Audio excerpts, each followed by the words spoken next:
வணக்கம் dollar டோலிகளே, welcome back to அட்டி gang channel. அதாவது பாத்தீங்கன்னா நண்பர்களே, நான் அட்டி கேங் சேனல் ஆரம்பிச்ச புதுசுலயே இந்த டாபிக் பத்தி பேசணும் அப்படின்ட்டு தான் இருந்தேன். பட் இது ரொம்பவே ஒரு சென்சிட்டிவான விஷயம். அப்புறம் நிறைய பேர் புரிஞ்சுக்கணும், இந்த விஷயத்தை கேட்டு நிறைய பேர் மாத்திக்கணும் அப்படின்றதுனால தான் வெயிட் பண்ணிட்டு இருந்தேன். ஒரு 1K அட்டி மெம்பர்ஸ் வந்தாங்கன்னா இந்த விஷயத்தை பத்தி பேசுவோம். அப்ப நிறைய பேருக்கு ரீச் ஆகும், நிறைய பேருக்கு புரியும், அதுல கொஞ்சம் பேராச்சும் தன்னை தானே மாத்திப்பாங்க அப்படின்றதுனால தான் இருந்தேன். இப்போ நான் இந்த அட்டி எடுத்துட்டு இருக்கப்போ எனக்கு 181 அட்டி மெம்பர்ஸ் இருக்காங்க. சரி, நம்ம ஏன் ஒரு நல்ல விஷயம் தானே சொல்ல போறோம், அதுக்காக நம்ம ஏன் 1K வர வரைக்கும் வெயிட் பண்ணோம், இப்பவே சொல்லாமே அப்படின்றதுக்காக தான் சொல்ல போறேன். என்னதுன்னு பாத்தீங்கன்னா, உங்க முன்னாடி ஒரு 2 பர்சன்ஸ் வராங்கன்னு வச்சுங்களேன். நீங்க பாயா இருந்தீங்கன்னா உங்க முன்னாடி வர்றது 2 கேர்ள்னு வச்சுக்கோங்க. நீங்க கேர்ளா இருந்தீங்கன்னா உங்க முன்னாடி வர்றது 2 பாயின்னு வச்சுக்கோங்க. இப்போ அதுல ஒரு பர்சன் பார்க்கறதுக்கு ரொம்ப அழகா இருக்காங்க, இன்னொரு பர்சன் பார்க்கறதுக்கு நல்லாவே இல்லை. நீங்க இப்போ உங்க மனசுலயே உங்க மைண்ட்லயே ஒரு டெவலப் பண்ணுங்க, அந்த 2 கேரக்டர் பார்க்கறதுக்கு எப்படி இருப்பாங்க அப்படின்னு சொல்லிட்டு. அதாவது அவங்க ஃபேஸ் ஸ்ட்ரக்சர் எல்லாம் பார்க்கறதுக்கு எப்படி இருக்கும்னு சொல்லிட்டு.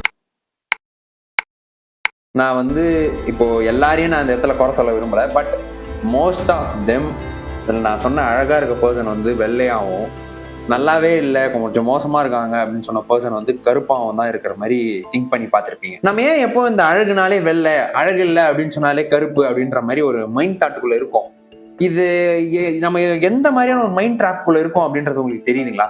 இந்த ஒரு பிருத்விராஜ் சாரோட ஒரு படம் வந்திருக்கும். நான் அந்த படத்தை பத்தி பார்க்கலன்னா, அந்த படம் பேர் கூட எனக்கு தெரியாது. பட் அந்த படத்தோட ஒரு சீனை நான் ரீல்ஸ்ல பார்த்தேன். அந்த கோட் சீன் மாதிரி இருக்கும். அதுல சொல்லுவாரு, ஃபேர் அக்லி அப்படின்னு சொல்லிட்டு ஒரு வயசு குழந்தையோட மனசுல வெள்ளையா இருக்கிறது தான் ஃபேர், கருப்பா இருக்கிறது அக்லின்னு சொல்லிட்டு புதைக்கிறாங்க அப்படின்ற ஒரு விஷயத்த சொல்லியிருப்பாரு. ஒரு செகண்ட் ஸ்டாண்டர்ட்ல கொடுக்கிற பாட புத்தகத்துல இந்த மாதிரி ஃபேர் அக்லின்னு வித்தியாசத்தை சொல்லி கொடுத்த ஒரு 6 வயசு குழந்தையோட மனசுல அவன் பள்ளிக்கூடத்திலேயே நிறத்தை வச்சு அரசியல தட் இஸ் 100% ட்ரூ. நம்ம சின்ன வயசுலயே யோசிச்சு பாத்தீங்கன்னு வச்சுங்களேன், வெள்ளையா இருக்க பர்சன்ஸ் எல்லாம் நம்ம எல்லாருமே ஜாலியா இருப்போம். இதே கருப்பா இருக்க பர்சனை பார்த்து டே கருப்பா, கருவட்டி தலையா, டே கருப்பா அப்படின்ற மாதிரி கலாச்சிட்டு இருப்போம். அது அந்த வயசுக்கு நமக்கு புரியல அப்படின்னாலும், வளர்ந்ததுக்கு அப்புறம் அது தப்பு இல்லை. அந்த பர்சன் கருப்பா பிறந்ததுக்கு அவங்க என்ன பண்ணுவாங்க, அது அவங்களோட பை பர்த், அவங்க பிறக்கும் போதே கருப்பா பிறந்துட்டாங்க. அதுல அவங்க தப்பு என்ன இருக்கு? அவங்க தப்பு பண்ண மாதிரி நம்ம ஏன் கலாய்க்கிறோம்? நீங்க ஒரு விஷயம் ஒன்று பாருங்களேன், இதுல நம்ம மேலதான் தப்பு அப்படின்னு நான் சொல்ல வரல. நம்ம பார்த்து வளர்ந்த படங்கள் கூட அந்த மாதிரி இருக்கலாம். லைக் சங்கர் சார் படங்களே எடுத்துவாங்களா, அவர் ஒரு நல்ல டைரக்டர் தான், பிரம்மாண்டமான டைரக்டர் தான், கதைகள்லாம் சூப்பரா சொல்லுவார் தான், நான் எந்த குறையுமே சொல்லலை. ஆனா அவர் படத்துல ஒரு சில விஷயங்கள்லாம் திணிச்சிருப்பாரு. என்னதுன்னா, இந்த சிவாஜி படத்திலே பாத்தீங்கன்னா, இந்த இவர் ரஜினிகாந்த் அவர் போவாரு, ஹீரோயின் வீட்டுக்கு தொத்தி விட்டுருவாங்க. வெளியே போன உடனே இந்த பட்டிமன்றத்துலலாம் தலைவரா இருப்பாரு, அவர் வீட்டுக்கு வருவாங்க. அப்போ அவர் அவர் 2 பொண்ணுங்களை காட்டுவாரு, இது அங்கவை இது சங்கவை, ரொம்ப பொங்க வச்சிட்டீங்க போலன்னு ஒரு டைலாக். எனக்கு புரியல, அந்த பொண்ணு 2 கருப்பா இருக்குன்றதுனால ரொம்ப பொங்க வச்சிட்டீங்கன்ற டைலாக்கா? எப்படி இந்த மாதிரி ஒரு டைலாக்லாம் நீங்க ஒரு படத்துல வைக்கிறீங்க? அது அந்த பர்சன்ஸோட மனசை எவ்வளவு ஹர்ட் பண்ணுன்றது புரியுதுங்களா? இப்போ அந்த 2 பர்சன்ஸை மட்டும் அங்க ஹர்ட் பண்ணல, நீங்க சினிமா தியேட்டர்ல வான்னு சொல்லிட்டு கூப்பிட்டீங்களே ஆடியன்ஸ்லாம், அதுல டஸ்கி ஸ்கின் டோன்ல இருக்க பர்சன்ஸோட மனசுமே அது ஹர்ட் பண்ணும். அந்த இடத்துல டஸ்கி ஸ்கின் டோன்ல இருக்க ஒரு பொண்ணோட மனசுமே ஹர்ட் பண்ணும். என்னடா ரொம்ப பொங்க வச்சிட்டீங்க போல, அப்போ நானும் கருப்பா தான் இருக்கேன், அப்ப என்ன இந்த மாதிரி எல்லாரும் கலாய்ப்பாங்க அப்படின்னு சொல்லிட்டு அவங்க மனசுல அது ஆணி மாதிரி பதியும். இதெல்லாம் எப்படி புரிஞ்சுக்காம ஒரு படம் எடுத்தாங்க? சங்கர் சார் படத்துல இப்போ இந்த முதல்வன் படத்திலே எடுத்துவாங்களேன். முதல்வன் படத்துலயுமே இந்த குறுக்க சிறுத்தவளைன்னு சொல்லிட்டு, ஐ திங்க் சம்திங், நான் தப்பா சொல்றேன்னு நினைக்கிறேன், எனக்கு சரியா தெரியல. அந்த இடத்துல ஒரு பாட்டு ஒன்று வரும். அந்த பாட்டுல ஒரு லைன்ல, அடி உன் போல சிவப்பு இல்லை, கால் நகம் கூட கருப்பு இல்லைன்ற மாதிரி வரும்னு நினைக்கிறேன். அது என்ன உன் போல சிவப்பு இல்லை, கால் நகம் கூட கருப்பு இல்லைன்ற மாதிரி லைன்? புரியல. அப்ப நீ கருப்பா இருந்தா அந்த பொண்ணை லவ் பண்ணிருக்க மாட்டியா? அப்போ நீ அந்த பொண்ணை லவ் பண்ணதுக்கு காரணம் நீ அவ வெள்ளையா இருக்கிறான்ற காரணத்தினால மட்டும்தான் நீ லவ் பண்ண, அந்த பொண்ணு கருப்பா இருந்தா லவ் பண்ணியிருக்க மாட்டேன், அப்படிதானே? அப்படின்ற மாதிரி தானே பாட்டே எழுதுறீங்க. நம்ம பார்த்து வளர்ற பசங்களுக்கு, ஓ அப்போ கருப்பா இருந்தா அது நல்லா இல்லை, அவங்க அசிங்கம், இதே வெள்ளையா இருந்தாங்கன்னா அவங்க தான் அழகு, பியூட்டி, பியூட்டி, நேச்சர் அப்படின்ற மாதிரி சொல்லிட்டு வளருவாங்க. இது எப்படி எடுத்துக்கிறதுமே எனக்கு புரியல. நிறைய சங்கர் சார் படம் நம்ம ஒன்று எடுத்தோம்னாலே அது லிஸ்ட் லைன் கட்டின்னு போவோம். இந்த ஐ படத்துல கூட ஒரு வெள்ளையாக்குற ஒரு க்ரீம் அட்வர்டைஸ்மெண்ட் பண்ற மாதிரி அந்த ஐலையா பாட்டுல வரும். அப்ப எமி ஜாக்சன் கருப்பா இருப்பாங்க, ஒயிட்டா மாறிட்டு போவாங்க. அதுக்கப்புறம் அது மாதிரிலாம் ஒரு சில சினாரியோ காமிப்பாங்க. கருப்பா இருக்கிறப்போ ஒரு பர்சனுக்கு பிடிக்காதுன்ற மாதிரி நீ ஏன் காட்டுற, நீ ஸ்டீரியோடைப் பண்ற, கருப்பை நீ அசிங்கன்ற மாதிரி தான் அவர் எடுத்த நிறைய படங்கள்லாம் காமிச்சிருக்காரு. நீங்க யோசிச்சு பாத்தீங்கன்னா அது தெரியும், புரியும். அண்ட் பழைய காலத்துல ஒரு கவுண்டமணி செஞ்சன் சார் காமெடி ஒன்று இருக்கும். லைக் அந்த இவங்க 2 பேரும் ஒரு பொண்ணை லவ் பண்ணுவாங்க. அந்த பொண்ணு மூஞ்சியே பார்த்துருக்க மாட்டாங்க. வடிவேல் சார் வருவார், வந்து மேகலை மணிமேகலை கொஞ்சம் திரும்புமா அப்படின்னு அந்த பொண்ணு வெளியே வரும். கருப்பா இருக்கிறான்றதுனால 2 பேரும் கொத்துவானுங்க கையாமையா. சரி, நான் நான் ஒரு விஷயம் சொல்றேன். இப்போ நீங்க சொன்னீங்க இந்த கவுண்டமணி செஞ்சுட்டு அவங்க 2 பேரோட ஸ்கின் டோனுமே டஸ்கி ஸ்கின் டோன் தானே. ஏன்னா ஒரு பொண்ணோட டஸ்கி ஸ்கின் டோனை கலாய்கிற? எனக்கு புரியல. எப்படி ஒரு டஸ்கி ஸ்கின் டோன் இருக்க பர்சனை எப்படி கலாய்க்கிறதுக்கு நமக்கு உரிமை வருது? அது அவ்வளோ பேசுவாங்க 2 பேரும் சேர்ந்துன்னு. அதில் ஒரு டைலாக் வர, இந்த மூஞ்சிக்கே உங்களை பிடிக்கலையே, நான் வேற எந்த மூஞ்சி உங்களை பிடிக்கும் அப்படின்னு சொல்லிட்டு, ஏன் அந்த மூஞ்சி என்ன குறைச்சல்? ஏன் டஸ்கி ஸ்கின் டோனா பொண்ணு கொஞ்சம் எடுப்பா இருந்தா அந்த மூஞ்சிக்கு என்ன குறைச்சல் நான் கேட்குறேன். நீ உடம்ப பார்த்தோ மூஞ்ச பார்த்தோ லவ் பண்ணணும், மனசை பார்த்து தானே லவ் பண்ணணும். அது நீங்க bro it's just a comedy scene, நம்ம கடந்து போயிடணும் அப்படின்னு நீங்க நினைக்கலாம். Yes, it's just a comedy scene, நம்ம கடந்து போயிடலாம். ஆனா நம்ம ஒரு சினிமா பார்க்குறோம்னு வச்சுங்களேன், அதுல சொல்ற ஒரு நல்ல விஷயம் ஒரு 10 பேர்ல 2 பேர் புரிஞ்சுக்கலான்னு வச்சுங்களேன். ஆனா அதுல காட்டுற ஒரு சில கெட்ட விஷயம் அந்த 10 பேர்ல அட்லீஸ்ட் ஒரு 6 பேர் அதை புரிஞ்சுக்கிட்டு தன்னைத்தானே ஏற்றிக்கின்னு இப்படிதான் இருக்கணும்னு நினைப்பான். அந்த மாதிரி ஒரு ஸ்டீரியோடைப் காமிச்ச படங்கள் தான் முன்ன காலத்துல இருந்த படங்கள். வரிசையா கருப்பா இருக்க பர்சன்ஸை கலாய்க்கிற மாதிரியும் குண்டா இருக்க பர்சன்ஸை கலாய்க்கிற மாதிரியும் எடுத்துட்டு வந்த படங்கள் தான் சொல்லிட்டு நான் சொல்லுவேன். இப்போ ஒரு ஃபேட்டா இருக்க போது நம்ம எல்லாம் கலாய்ப்போம், குண்டா தெரியா போத்து தெரியாதுங்க, நானே கலாய்ச்சிக்கிறேன், உண்மையை ஒத்துக்கிறேன். ஒரு 12th படிக்கிற வரைக்குமே நானுமே குண்டா இருக்க பர்சன்ஸையும் கலாய்ச்சிருக்கேன் தான், உண்மைதான் ஒத்துக்கிறேன். பட் அந்த ஒரு ஏஜின்னு தாண்டி வந்ததுக்கு அப்புறம் ஒரு சில ஏஜ்லாம் நம்ம வளர ஏன் குண்டா இருக்க பர்சன்ஸை கலாய்க்கணும்? அது அவங்க உடம்பு அந்த மாதிரி ஏறிடுச்சு, அது நம்ம ஏன் கலாய்க்கணும்? அது அவங்க தப்பு இல்லையே அப்படின்ற மாதிரி அவங்க தாட் கொஞ்சம் கொஞ்சமா வர ஆரம்பிச்சுது. 4 பேர் என்னை கலாச்சி சிரிக்க வச்சா அதில் அவங்களுக்கு என்ன சந்தோஷமோ என்ன கெத்தோ, இல்லை நம்ம தான் பெரிய காமெடின்னு நினச்சிக்கிறானுங்களும் தெரியல. இப்போ சின்ன வயசுலயே ஒரு பர்சன் கருப்பா இருக்கிறாங்க, அவங்களை சுத்தி இருக்கிற எல்லா பர்சனும் கலாய்க்கிறாங்கன்னு வச்சுக்கோங்க. அந்த பர்சனோட மனநிலைமை, அந்த குட்டி வயசுல அந்த குழந்தையோட மனநிலைமை என்ன ஆகும்?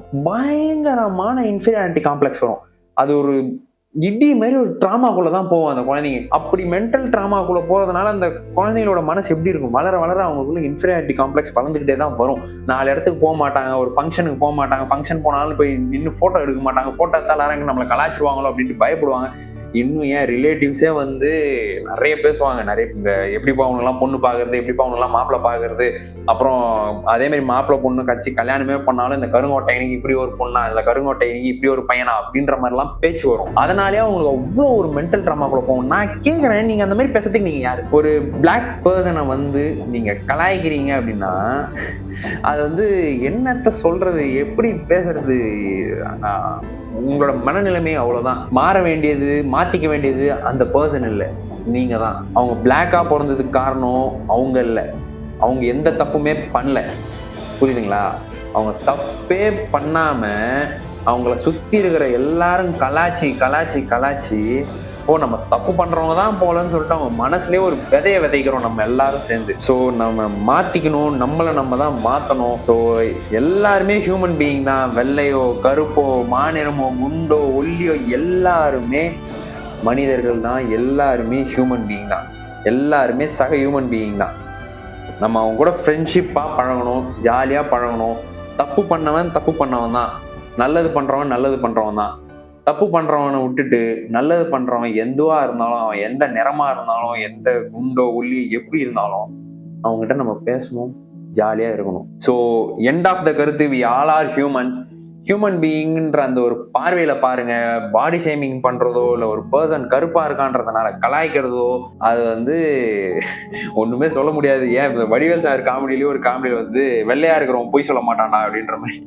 ஏன் வெள்ளையாகிறவன் பொய் சொல்ல மாட்டானா? வெள்ளையாகிறவன் எவ்வளவு திருட்டுத்தனம் கூட பண்ணுவான். நம்ம தமிழ் சினிமா இப்ப ரீசெண்டா வந்த தமிழ் சினிமாவோட நிலைமையே உங்களுக்கு எல்லாம் தெரியும் எப்படி இருக்குதுன்னு சொல்லிட்டு. நம்ம தமிழ் ஆக்ட்ரஸை விட்டுட்டு மலையாளத்துல இருந்தோ ஹிந்தில இருந்தோ நல்லா வெள்ளேர்னு ஒரு பொண்ணை கூட்டின்னு அவங்களுக்கு கருப்பு போட்டு நடிக்க வைக்கிறானுங்க. ஏன்னா அது நம்ம ஊர்லயே நான் ஒரு டஸ்கி ஸ்கின் டோன் பொண்ணு நடிக்க வச்சுட்டு போலாம் மேடா. எனக்கு புரியல எந்த மாதிரி ஒரு சூழ்நிலை. இன்னும் ஏன் இந்த டஸ்கி பர்சன்ஸை நம்ம தப்பா பாக்குற மாதிரி இந்த உலகம் போயிட்டு இருக்குன்னு ஐ டோன்ட் நோ.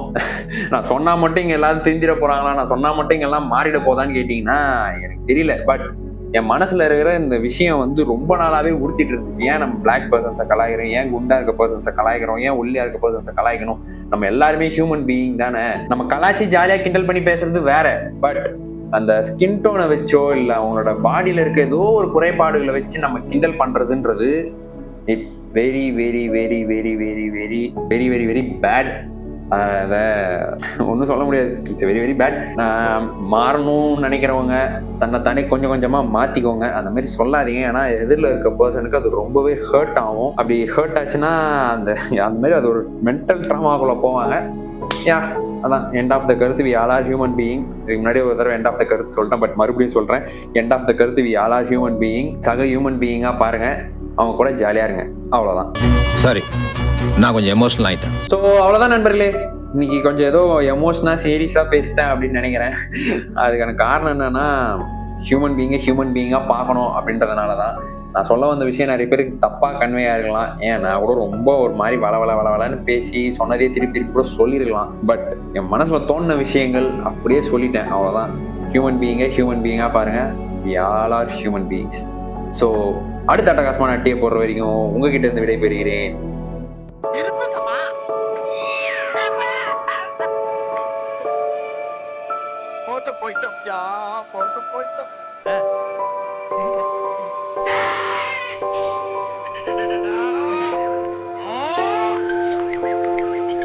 இது அங்கவை, இது சங்கம். ரொம்ப பொங்க வச்சிட்டீங்க போல இருக்கு. சிவாஜி ஓகே பாரு. நான் ஒரு ஆண்டழகன் தானி அதுல சாரி ஒன்று இருக்கு. எல்லாருக்கும் ஒரு ஷேப் இருக்கு. இது ஷேப்பே தெரியலடா.